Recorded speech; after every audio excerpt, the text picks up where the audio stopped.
السلام علیکم ورحمۃ اللہ وبرکاتہ۔ ابو سعید خدری رضی اللہ تعالیٰ عنہ حدیث کے راوی ہیں، کہتے ہیں کہ کننا فی مجلس عند ابی بن کعب، کہتے ہیں کہ میں ایک مجلس میں تھا ابی بن کعب رضی اللہ تعالیٰ عنہ کے ساتھ میں، فاتا ابو موسیٰ الاشعری مغضبا، تو اتنے میں ابو موسیٰ اشعری رضی اللہ تعالیٰ عنہ غصے میں آئے، حتی وقف، اور آ کر کھڑے ہو گئے ہم لوگوں کے پاس، فقال، تو انہوں نے کہا، انشدکم اللہ، میں تم لوگوں کو قسم دیتا ہوں اللہ رب العالمین کی، حل سمع احد منکم رسول اللہ صلی اللہ علیہ وسلم یقول، کیا تم میں سے کسی نے نبی کریم صلی اللہ علیہ وسلم سے یہ فرماتے ہوئے سنا ہے کہ الاستئذان ثلاث فإن أذن لك وإلا فرجع، کہ تم کسی کے ہاں جاؤ ملنے کے لیے تو 3 بار اجازت طلب کرو، اگر وہ اجازت دے دیتا ہے تو ٹھیک ہے، ورنہ واپس لوٹ آؤ۔ کیا یہ حدیث تم لوگوں میں سے کسی نے نبی کریم صلی اللہ علیہ وسلم سے سنی ہے؟ قال ابی، تو حضرت ابی بن کعب رضی اللہ تعالی عنہ نے پوچھا، وما ذاک، کیا معاملہ ہے اے ابو موسیٰ اشعری، کیا معاملہ ہے، کیوں پریشان ہو اتنا؟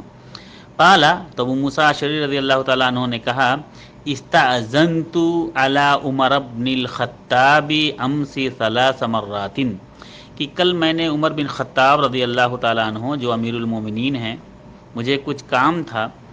جس کی وجہ سے میں ان کے یہاں گیا اور 3 بار میں نے اجازت طلب کی، فلم یوزن لی، تو اندر سے کوئی جواب نہیں ملا، ہمیں اجازت نہیں ملی، فرجعت ثم جئت اليوم، فرجعت، تو میں واپس لوٹ آیا، مجھے جب اجازت نہیں ملی تو میں واپس لوٹ آیا، پھر میں آج پھر گیا، فدخلت علیہ، پھر میں نے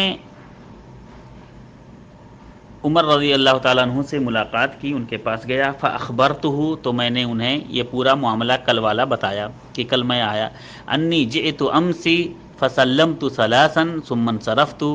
تو بتایا کہ میں کل آیا تھا آپ سے ملنے کے لیے، میں نے 3 بار سلام کیا، لیکن آپ کی طرف سے ایک جواب نہ ملنے پر میں واپس لوٹ گیا۔ قال، تو عمر بن خطاب رضی اللہ تعالیٰ عنہ نے فرمایا، قد سمعناک، اے ابو موسیٰ، میں نے تمہاری آواز سنی تھی کل، میں نے سنا تھا، وَنَحْنُ حِينَئِذٍ عَلَىٰ شُغْلٍ، اور اس وقت ہم کام میں مشغول تھے، اس لیے ہمیں نے اجازت نہیں دی، فَلَوْ مَا اسْتَأْذَنْتَ حَتَّى يُؤْذَنَ لَكَ، کہنے لگے تم نے کیوں نہیں اور اجازت طلب کی یہاں تک کہ تم کو اجازت مل جاتی، یعنی 3 بار سے زیادہ تم نے اجازت کیوں نہیں طلب کی یہاں تک کہ تم کو اجازت دے دی جاتی؟ قال، تو ابو موسیٰ اشعری رضی اللہ تعالیٰ عنہ نے کہا، استأذنت کما سمعت رسول اللہ صلی اللہ علیہ وسلم، کہتے ہیں میں نے اسی طرح سے پرمیشن طلب کی، میں نے اسی طرح سے اجازت مانگی جس طرح سے نبی کریم صلی اللہ علیہ وسلم سے میں نے سنی تھی۔ قال، تو عمر بن خطاب رضی اللہ تعالیٰ عنہ نے طیش میں آ کے کہا، فواللہ، اللہ کی قسم، لأوجعنَّ ظہرک و بطنک، میں آپ کے پیٹھ اور پیٹ پر ضرب دوں گا، چوٹ پہنچاؤں گا، یعنی آپ کو میں سزا دوں گا، او لتأتین بمن یشہد لک علی ھذا، یا تو تم گواہ لے کر آؤ کہ یہ حدیث تمہارے علاوہ اور کسی نے سنی ہے، یعنی اب عمر بن خطاب رضی اللہ تعالیٰ عنہ کا دستور تھا، سبحان اللہ، آج کل لوگ کوئی بھی حدیث، کوئی بھی چیزیں ہوتی ہیں اور رسول اللہ صلی اللہ علیہ وسلم کی طرف منسوب کر دیتے ہیں، کہتے ہیں ضعیف حدیث ہے تو کیا ہوا، منکر حدیث ہے تو کیا ہوا؟ میرے بھائی، اللہ کے رسول صلی اللہ علیہ وسلم کی حدیث معمولی بات نہیں ہے۔ عمر بن خطاب رضی اللہ تعالیٰ عنہ جو امیر المومنین تھے، ان کا کیا دستور تھا کہ اگر ان سے کوئی حدیث بیان کرتا تھا اور وہ حدیث انہوں نے اگر نہیں سنی تھی نبی کریم صلی اللہ علیہ وسلم سے، تو وہ کہتے تھے کہ تم یہ حدیث بیان کر رہے ہو تو اس حدیث کی سننے کی اور کسی کو گواہ لے کر آؤ. اگر وہ اس پر گواہ نہیں لا پاتا تھا تو اس کو عمر بن خطاب رضی اللہ تعالیٰ عنہ سزا دیتے تھے.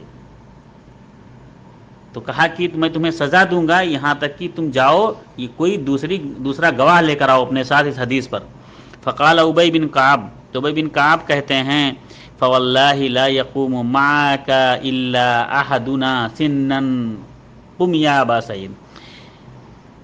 تو جب یہ معاملہ پورا ابو موسیٰ اشعری نے ابی بن کعب سے بتلایا کہ میں ایسے گیا تھا عمر کے پاس اور انہوں نے نہیں کیا، پھر آج انہوں نے حدیث کی یہ مانگی ہے، تو اس مجلس میں سے ابی بن کعب نے کہا کہ تمہارے ساتھ وہ شخص جائے گا جو ہم میں سب سے عمر میں چھوٹا ہو، تاکہ اس کی بات پر عمر فاروق رضی اللہ تعالیٰ عنہ یقین کر لیں، تاکہ ان کو یہ نہ لگے کہ یہ سمجھا بجھا کے لایا ہے اور اپنی موافقت میں ان کی تائید کرا رہا ہے. تو کہا کہ اے ابو سعید خدری تم سب سے چھوٹے ہو عمر میں، تم جاؤ. فقمت حتی اتیت عمرا. تو کہتے ہیں وہ موسیٰ اشعری کہ میں پھر کھڑا ہوا اور ابو سعید خدری کے ساتھ عمر رضی اللہ تعالیٰ عنہ کے پاس آیا. فقلت، تو انہوں نے کہا، ابو سعید خدری رضی اللہ تعالیٰ عنہ نے کہا سمعت رسول اللہ صلی اللہ علیہ وسلم یقول ھذا، جی ہاں میں نے بھی نبی کریم صلی اللہ علیہ وسلم سے یہ حدیث فرماتے ہوئے سنا ہے. کون سی حدیث؟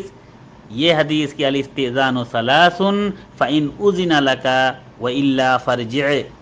کہ 3 بار اجازت طلب کی جائے گی، اگر اجازت نہیں ملے تو اگر اجازت مل گئی تو اچھا ہے، بہتر ہے، اور اگر اجازت نہیں ملی تو واپس لوٹ جاؤ. یہ حدیث میں نے بھی نبی کریم صلی اللہ علیہ وسلم سے سنی ہے. یہ حدیث صحیح مسلم کی ہے.